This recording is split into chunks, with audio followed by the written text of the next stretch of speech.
we have to be very aware of, avoid, and eventually address these very generic movements that are out there because they are used as weapons, just as the controlled opposition is used as a weapon against any kind of individual or collective forward progress.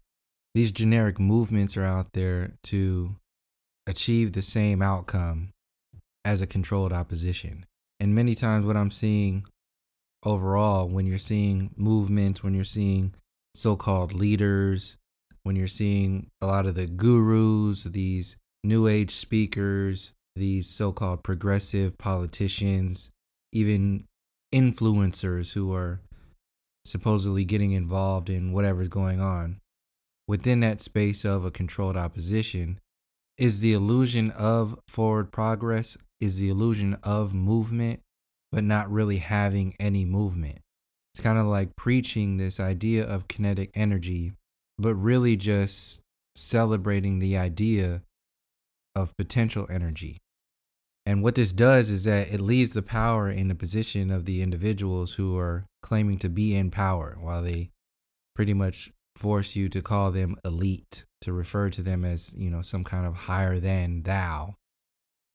And a lot of people still refer to them like that because their value system as elites are so ingrained in our value systems, are the way we see ourselves, that we will always see ourselves as less than. We will never be elite because the mainstream value system is where the idea of elitism comes from.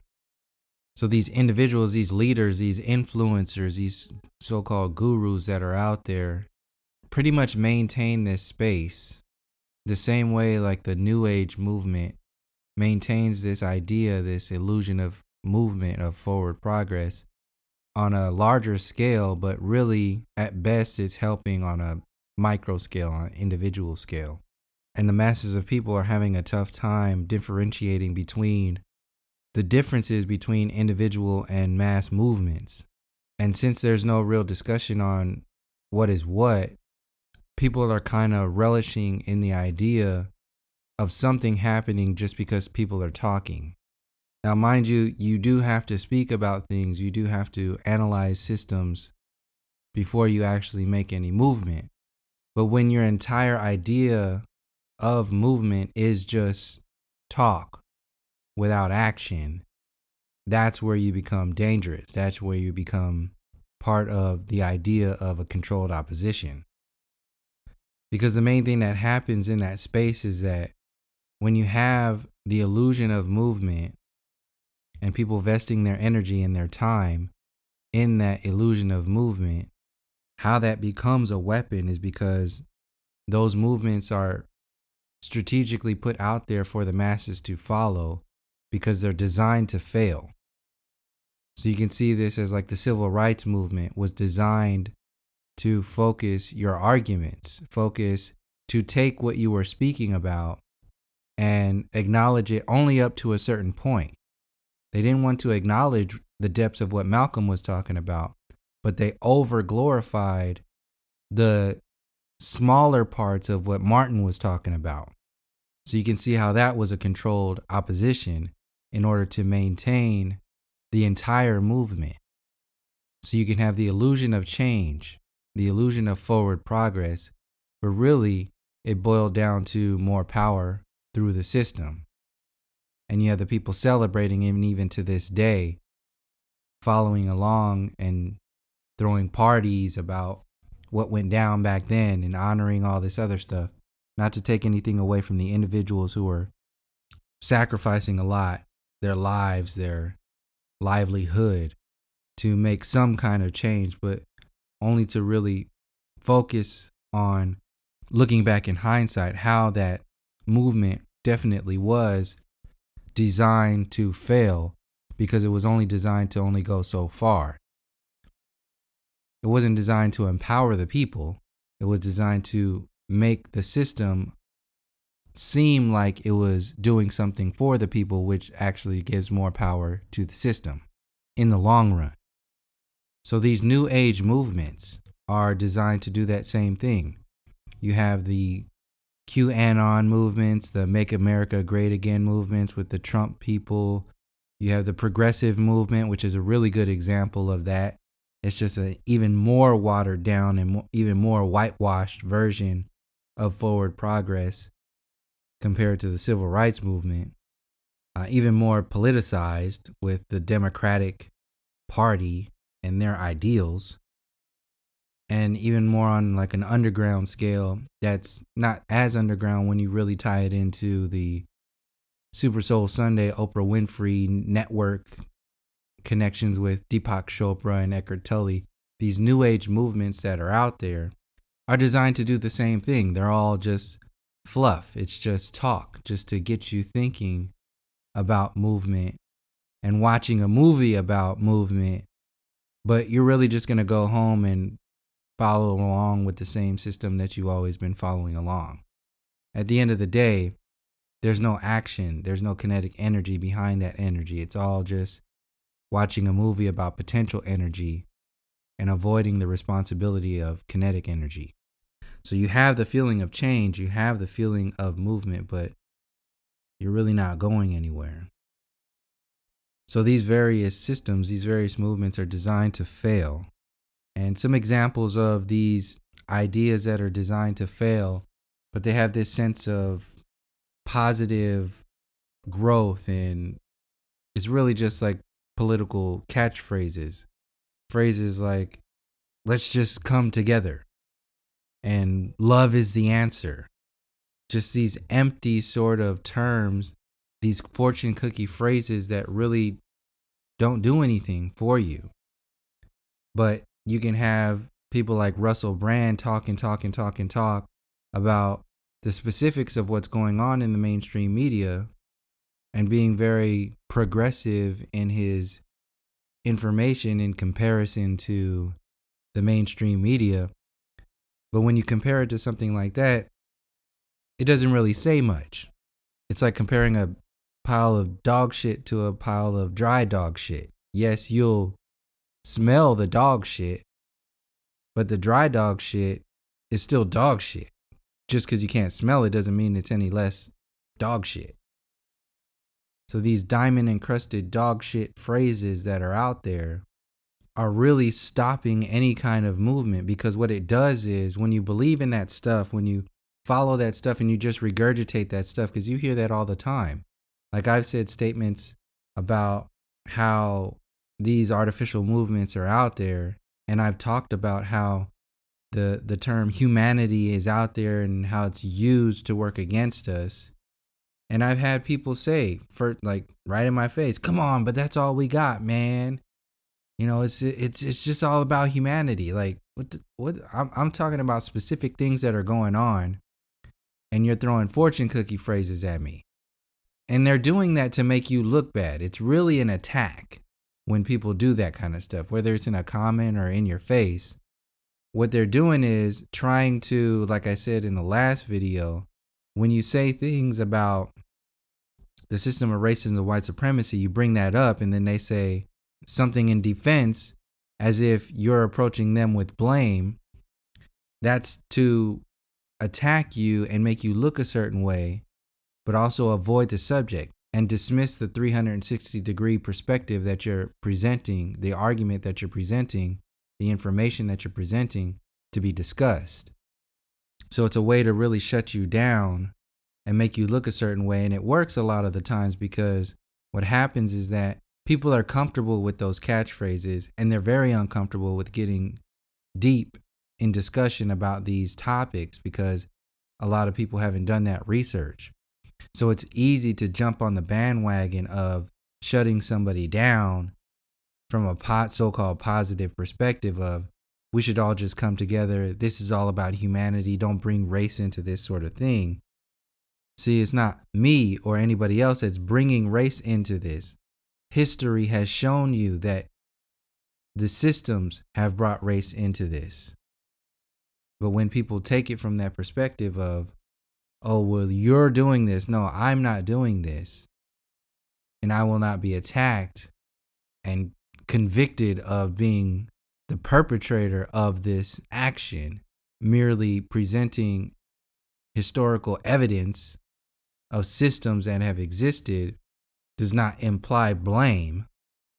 If you take it that way, that's on you. But in order to deal with these situations, these systems, you have to discuss them. And bringing up fortune cookie ideals like love is the answer, or we just all need to come together, or we can't do it until we all come together. What does that mean? Come together around what? What are your goals? What are your focus? What are you really trying to address when you want to come together? We should all come together is a little bit better than this phrase of love is the answer. Love is the answer to what? That phrase is a lullaby. That's something you say to children if you want them to go to sleep. Oh, love will save the day. Love is the answer. Okay. Well, how do you activate that love? What do you define as love?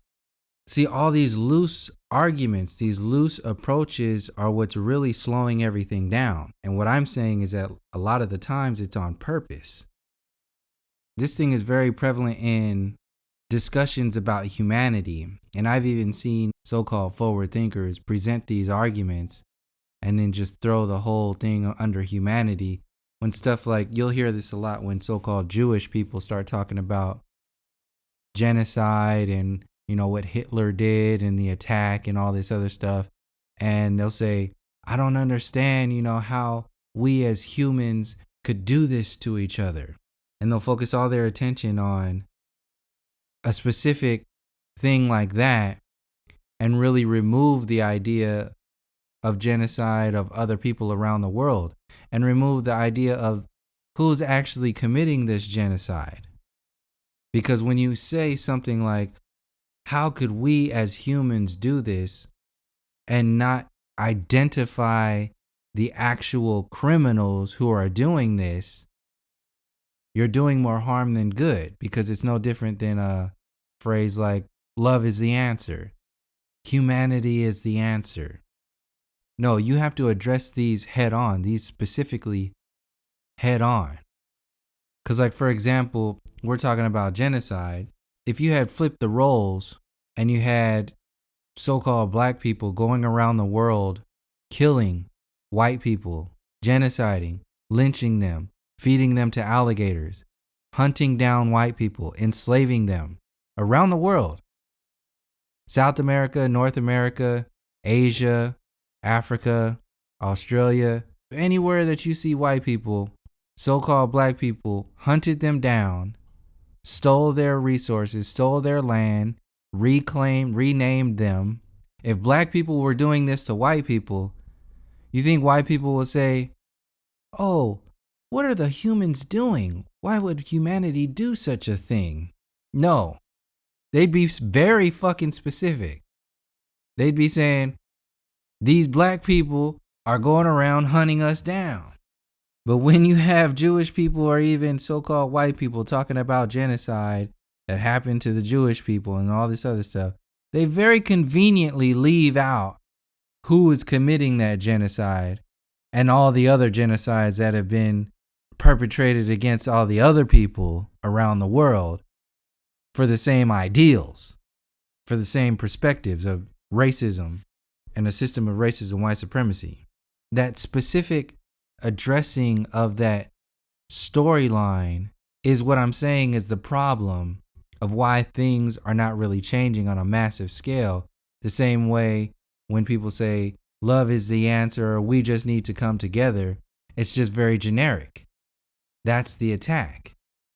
Not addressing the system, not pointing out the criminals, not to blame, but to see the story for what it is and deal with it holistically. These weapons that are hidden under the guise of being very much for us are the most dangerous weapons that are out there. The self-inflicted wounds are the most dangerous wounds that can be committed to masses of people and even individual people. We are our own worst enemies because we are the ones that are responsible for disempowering ourselves. They can put that message of disempowerment out there, but it's the individual who has to eat that up, who has to sell that to the next generation. So when somebody says something like, we need to just come together, or we can't do it unless we all just come together, ask them, around what? Come together around what? What are your goals? What are you trying to deal with? What are the core issues that you're trying to unify around? What would you like to stop happening? What would you like to stop people from doing? Because a lot of people are just too fat and happy right now, and they really just want to be seen a certain way. So they'll say certain things like, love is the answer, we need to just come together, just so they can be seen a certain way. But they really haven't done the work. They really haven't looked at this situation with empathetic eyes or even sympathetic eyes, because they're looking through their egotistical eyes and how they are seen by other people. They just want to be seen on the right side. But a lot of the times when you get into what they really think and feel about this situation, they can only go so far. And a lot of them will shut down, like I said. They'll just try to throw you under the bus. Okay, well, what do you have to say? That's their defense mechanism. You got all the answers. You see, like this, a lot of people know what I'm talking about when they bring this conversation up. It's very rare that these conversations come up, but when they do, that's a lot of the responses that we get. Oh, well, you got all the answers, huh? Like they immediately start to attack you in order to avoid the responsibility of having to think about this information. Avoid the responsibility of having to actually push the discussion further, because a lot of these individuals know that they will have to do a lot of internal work, a lot of internal reflection in order to move forward. That's why I said in the last couple videos, alluding to the idea of separating from a lot of people. Because if you're surrounded, if you're staying close to a lot of these sick individuals, you will get sick. And a lot of your movements will get sick and die from the inside out. Because it is that bad apple spoils the bunch sort of situation. And a lot of these individuals don't want to change. They will not change. If you're wanting to move forward in any kind of fashion, a lot of people know this on an individual scale. If you want to do a lot of inner work, you have to pull yourself away from a lot of the people who are heavily externalized, who are very sick, who are very projective onto you, who are not really on that forward process kind of movement. So if that's the same way for individuals, what makes people think that's not the same for masses of people? If you know that in order to change, you have to pull yourself away from people who do not want to change, how is that any different from masses of people? No. So that just removes that whole, we're all human, it's all love, we're all one. It just removes that discussion off of the table, because it's more complex than those fortune cookie phrases. And like I said, those fortune cookie phrases are actually more dangerous, because what it does is it brings this idea of loose, kind of artificial unity around catchphrases. And what that does is it takes away from addressing the core issues. Like, what are we really talking about here? And why I say that's used as a weapon is because when we bring up a lot of information about what specifics we're talking about need to happen, the persecuting of our people, the attacks on all kinds of levels, we are being actively, consciously, and subconsciously dismissed by so-called progressive and forward-thinking people. They're literally just dismissing our arguments by, one, not even giving any attention to them, but directly telling us you're wrong for thinking that way. People see this a lot when we talk about the system of racism and white supremacy. Oh, you're just on that. What are you putting me in a box already? You don't even know what we have to say yet. First of all, you're not even really capable of empathizing from our perspective. How are we going to unify with you if you can't even understand or overstand where we're really coming from? So you have certain people who only want to change so much. Those people are the ones in the middle ground, are the ones who are actually holding you back from moving forward, from making any kind of larger forward progress. It's the ones in the middle who are filibustering any kind of revolutionary ideas or movements by maintaining that fortune cookie phrase consciousness, because they're subconsciously and consciously in many cases dismissing a lot of the arguments that are very beneficial to actual movement. And we all know, like, you don't want to come together with people who think like that. There's no way in hell you want to come together with or unify with people who are just dismissing your arguments, dismissing your history, dismissing your perspective. They're not interested in forward progress. They're not even interested in humanity if they're talking about that. How can all these new agers and all these people are talking about we're all one, it's all about love, and talk all this humanity stuff, but never once will they ever address the issue of racism or the system of racism, white supremacy? Like, that's taboo. This is a heavy problem in the New Age community. They call this stuff low energy. And a lot of this is based in this subconscious programming, and in many cases conscious programming that goes way, way back in history, deep in generations. And I'm going to give you a lot of good examples in here. Basically, in the language, it's just not a matter of they won't address this issue or these issues, but why they won't address these issues. It's in the very language. It's in how they see themselves. It's not only in how they see you, but it's in how they see themselves in comparison, in relation to you. When a lot of these people are talking about humanity, a lot of these individuals, even so-called forward-thinking, progressive individuals, don't even see you as human. And a lot of the times they might not even realize that they don't see you as human. So if they don't see you as human, they don't see your arguments as human. They don't see your perspective as being in the human, the larger discussion. So before I get into the language of it, I want to emphasize again, because I'm not just going to be about all like talking about just the stuff that's negative here.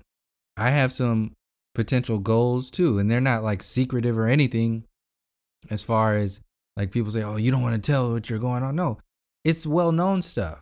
It's the mere image of what happens to the individual. Like I said, if you want to make some changes with yourself, a big part of that is pulling yourself away from people who are hell-bent on not changing, who need you to stay the same in order to keep you in the bubble that they need to keep you in so they can suck your energy away.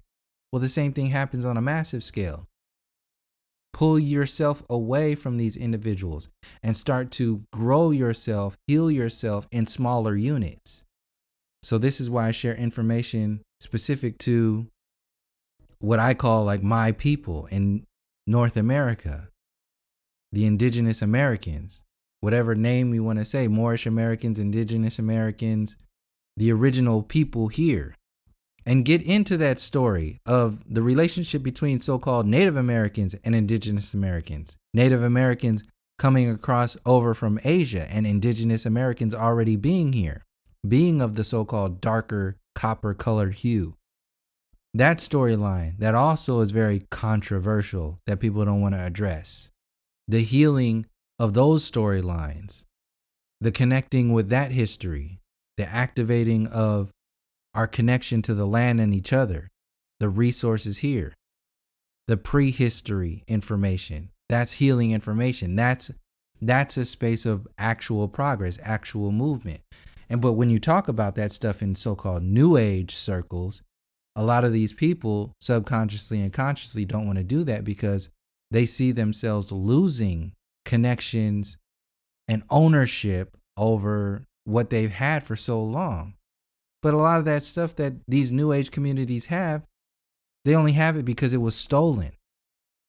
So these individuals, they want to move forward. They want to come together. They want to be all about love at the expense of your connection and also on the foundation of that which was stolen by their criminal ancestors and the people that set up the foundation to this criminal empire. And not only in the Americas, but around the world.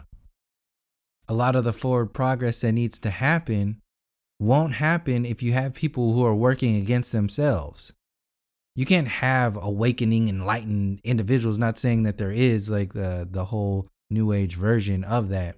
But I'm saying you can't have any forward progress, any kind of healing on any kind, if you don't at first address the way the individuals are working against themselves. So you have enslaved people who still call themselves African American, people who are still referring to themselves as black. Nothing, just this nothing terminology. The emptiness that's there. Even just identifying yourself is a healing mechanism. People don't even want you to do that. This is why the whole humanity idea is out there. Oh, we're just human. We're just human. A lot of that stuff is because so-called white people want to jump over a lot of historical information and leave a lot of that information out, skip over a whole bunch of chapters that they don't want to talk about, and just jump into the let's come together and be all one chapter. It don't work like that. We need to heal. You need to heal. And we're going to do it the right way. And if that involves us separating ourselves from you because you think we're doing it wrong, so be it. Because a lot of these individuals in these New Age communities have a lot of this subconscious supremacy feelings and emotions, and they don't even realize it. A lot of these people in these New Age communities see themselves as gifted in a sense, and because of their situation. Like, this came from God. They live in the suburbs. They got what they got. They're white. They were manifesting into this Caucasian body in the Americas because of their past lives. Like, they take prideful ownership of the shit that has resulted from the crimes of these individuals. And they connect it to what they call God or their higher self. You can see what that does to them. It creates this hierarchy, but what does it do to you in their eyes? So if they are the angels, if they are the star seeds, if they are the enlightened, more evolved beings, what does that make you living in the ghetto, growing up in that situation?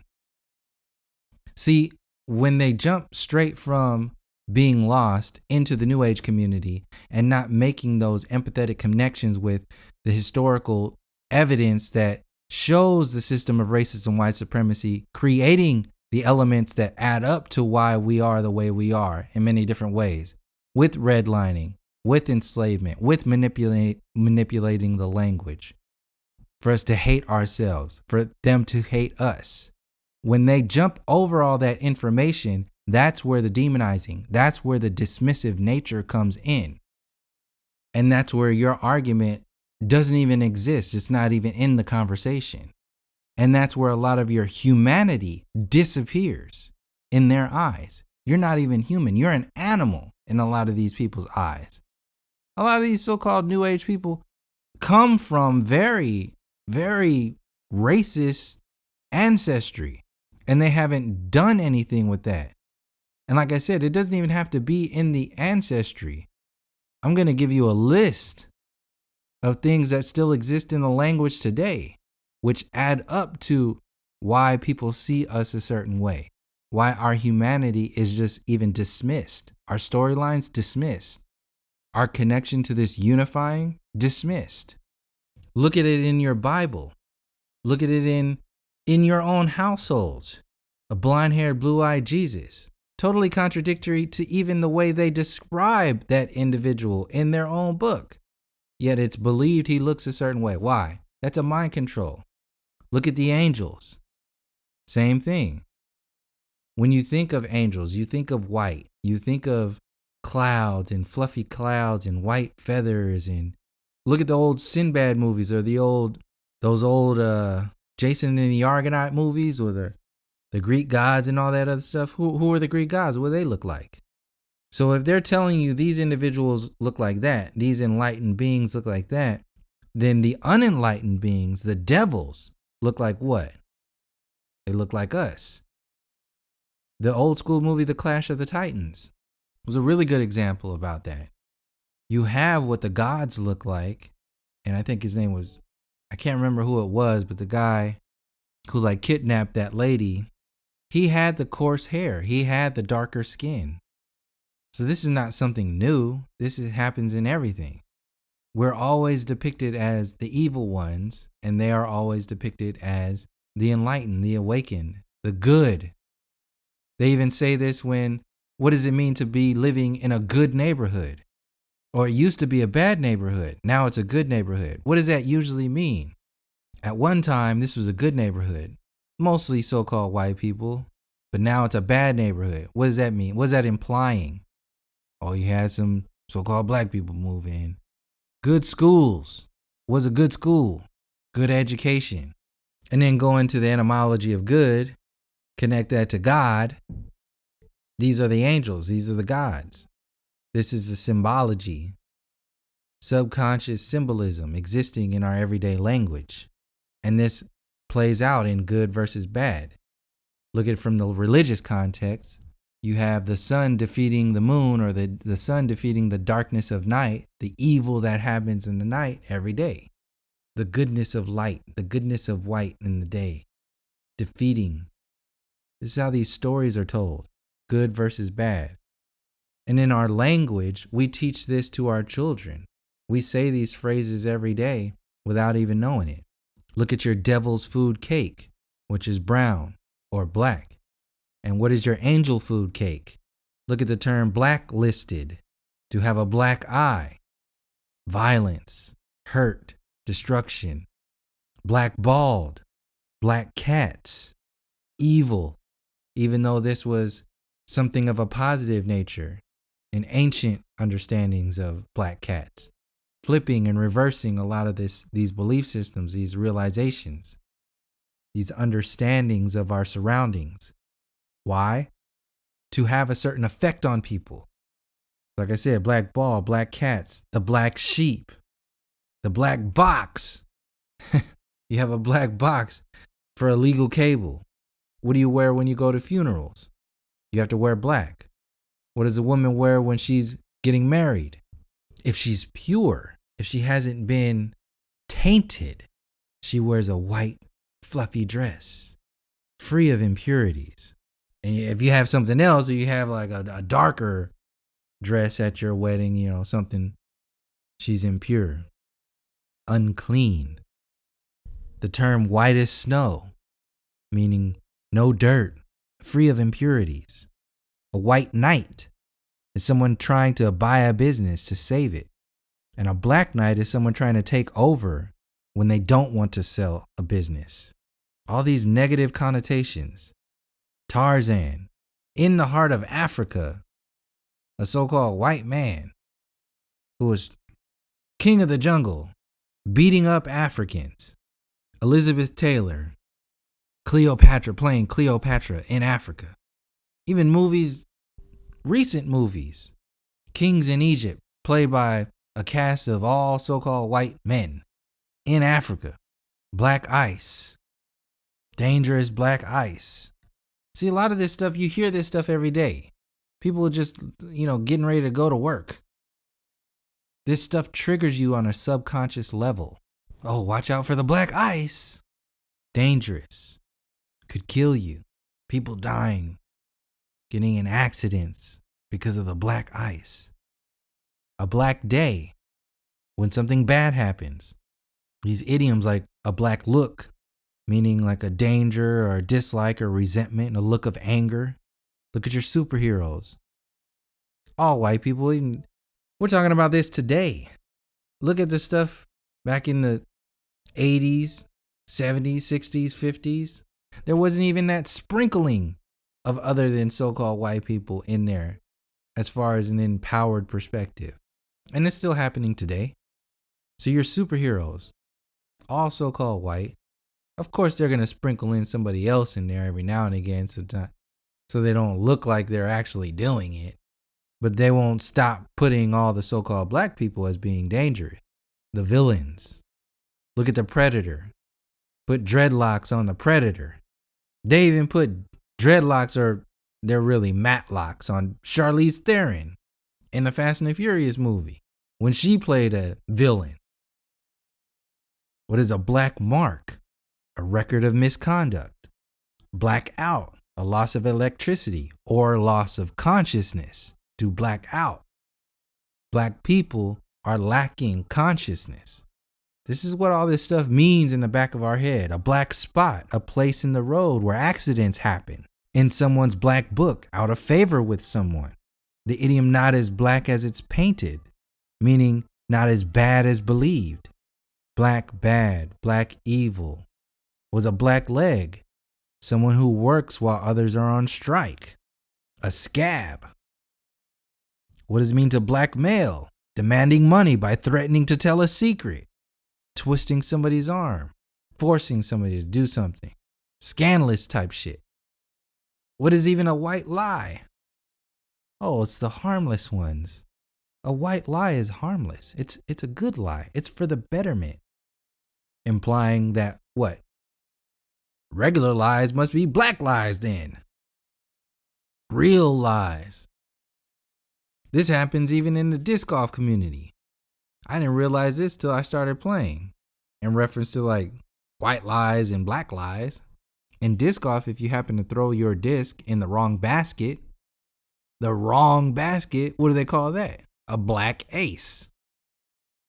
Even more fucked up, if you throw it in the garbage can on accident, what do they call that? A brown ace. So just like white lies imply black lies, what do black aces and brown aces imply? Well, a regular ace must be a white ace.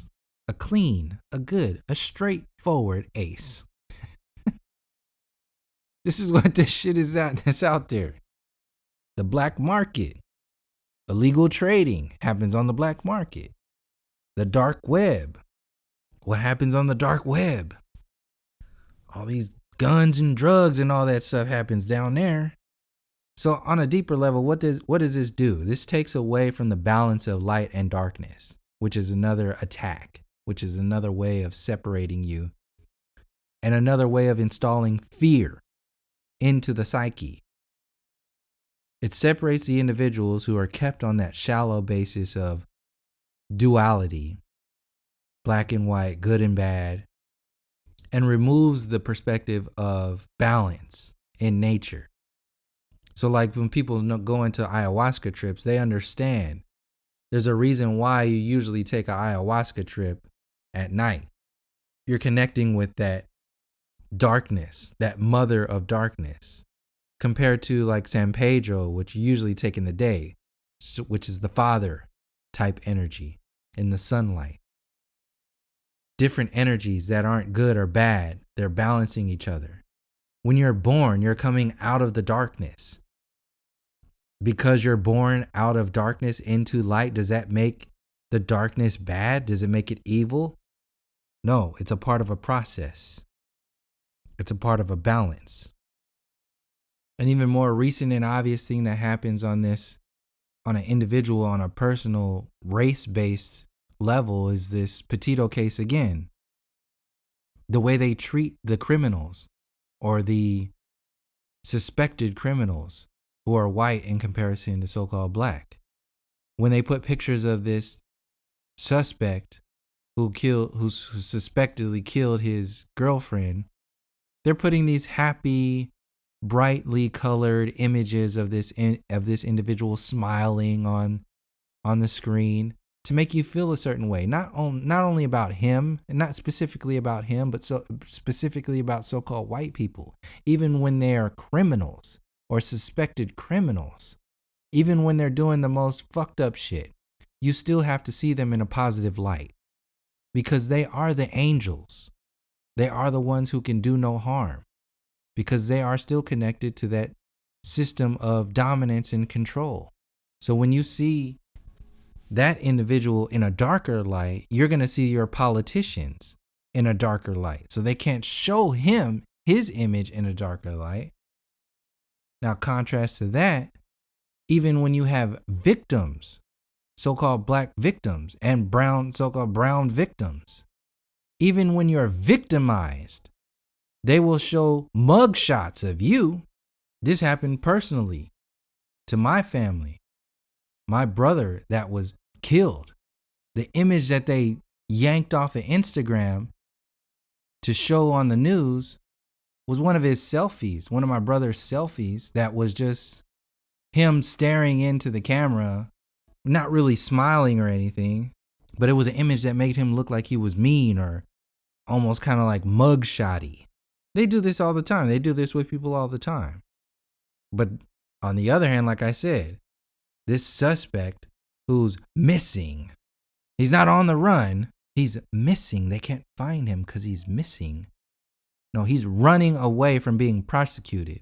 They'll show some happy image of him with like his grandmother smiling or some shit like that, or a birthday party. This is on purpose because they're not just talking to you consciously, they're talking to your subconscious. So in closing, like I said, the way this separation is ingrained in the very language, in the very way we communicate with ourselves, that shit needs to be healed. That shit needs to be addressed. So before we even unify on any kind of larger scale, we have to first unify with ourselves, heal ourselves.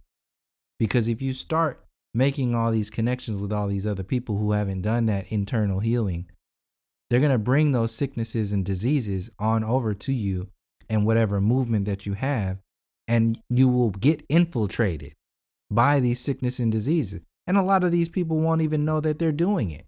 They can have all the best intentions in the world. But if they are unaware of these sicknesses and diseases, the effect will still be the same.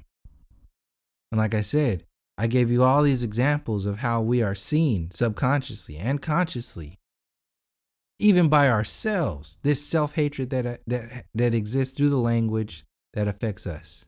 So if this exists in the way we see ourselves, how do you think it exists in how other people see us? And we're supposed to unify with these people who see us this way? We're supposed to just forget that this stuff exists? They're not even acknowledging the information that we say needs to happen, the information that we present to the discussion of forward progress that needs to be addressed. Not only do they not see it as valid or credible, they are dismissing it. Those are two different layers of approach, two different layers of separation to not only attack your validity, but to dismiss the information completely. That is a very, very extreme opposition. And what I'm saying is that a lot of these individuals are doing this, both consciously and subconsciously, unconsciously. And they're doing it under the guise of being progressive, enlightened, awakened. Since when do you see any of these gurus or New Age thinkers talk about the system of racism and white supremacy at all? Do you see any of the teachers in the so-called Black conscious community with the information, the very relevant information that comes up in the so-called Black conscious community about the system of racism and white supremacy? Are they being invited to discussions with like Eckhart Tolle, Sadhguru, Mooji, Russell Brand? Is Russell Brand addressing the system of racism and white supremacy? So you don't have to actually say anything to attack this information. Avoidance, silence is another form of attack, especially when an individual is so loud. If somebody speaks about certain issues so loudly over and over and over again, and even revisits other topics, the same topics over and over again, and consistently avoiding topics that are addressed by other groups of people, that is another form of subtle attacks because they're dismissing your perspectives, dismissing your relevance, dismissing your arguments altogether by saying without saying, your perspective, your information is not even worth addressing on a trailer of information, not even on a clip of information. It doesn't even need to be referenced, let alone address it on an entire podcast. And look at a lot of these individuals who are out there, promoting themselves as revolutionaries or gurus or new age progressive thinkers and all this other stuff. Very important information shared by a lot of these individuals who are being interviewed by, for example, like Russell Brand, does a podcast with like these individuals. I'm not trying to hate on anybody's like money making systems, but when you're sharing information and interviewing people with very relevant and important information and only showing a few minutes or seconds of it as a trailer to get people to buy the rest of it, are you really for the people or are you for yourself? Is that information for the people or is it for a profit? That's a fine line. I understand people have to survive and do all this other stuff. But when you are blocking information, very important information, whether it's consciously or unconsciously from people, you kind of have to eventually ask yourself, what are you really doing here?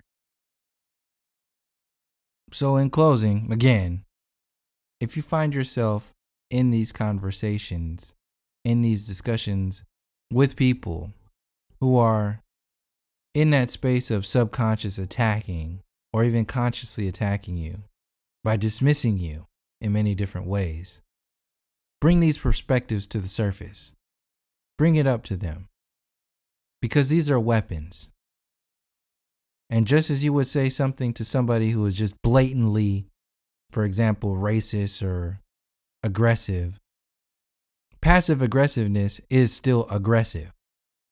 And that's what a lot of these individuals hide behind, especially these new age so-called progressive thinkers. Passive aggressive nature is accepted in these circles. And it's very destructive. It's very dangerous. It's sick.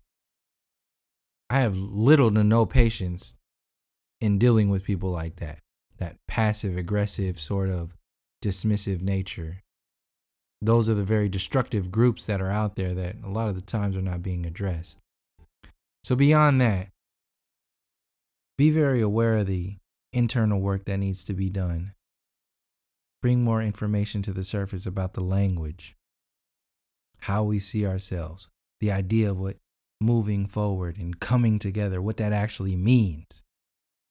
Don't just sit there and accept or even regurgitate these fortune cookie catchphrases. See them for what they are and start holding yourself and other people accountable for these smaller units of unifying. Find ways to first unify with yourself, and we'll go from there.